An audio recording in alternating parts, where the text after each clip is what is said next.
আসসালামু আলাইকুম মুখ্যমন্ত্ৰী মহোদয়, আপুনি যেহেতু বিভাজন লগাই আছে হিন্দু মুসলিম বিজেপি চৰকাৰ আজি আছে কাইলৈ নাই। 5 বছৰৰ কাৰণে আজি আছে কাইলৈ নাই।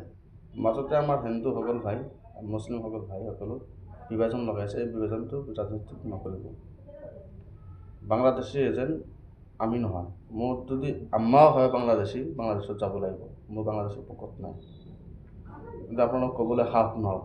আপোনালোকে হিন্দু মানুহ, সিলেটত জন্ম, সেই বাংলাদেশী হয়। আমি কৈ দিম, আমি জানো, কিন্তু আপোনালোকৰ নজৰত পৰা নাই। নজৰত পৰিলেও মনে মনে আছে। সি এটা বাংলাদেশী হৈ ML কেনেকৈ হ'ল আপোনালোকে চোৱা নাই? তাৰপিছত হিন্দুসকল ভাই, আপোনালোকৰ লয়াৰ চাম আহক, আমি সহযোগিতা কৰিম। গাঁৱে গাঁৱে আপোনালোক পুলিচ প্ৰশাসন লৈ চেক কৰক, গামবুঢ়া ধৰক, আমি সহযোগিতা কৰিম। এটা বাংলাদেশী যদি ওলাব পাৰে আমি লগে লগে পঠাই দিম। আপোনালোকে চেক কৰক, আমি সহযোগিতা কৰিম। কিন্তু এই চৰকাৰটো বিজেপি চৰকাৰটোই মিছিলিয়া চৰকাৰ হয়। একফালে কৈ আছে আৰু একফালে কাটি আছে। বিভাজন হিন্দু মুছলিমৰ যিটো মিলা প্ৰীতি আছিল, সেই মিলা প্ৰীতিটো নাভাঙিব।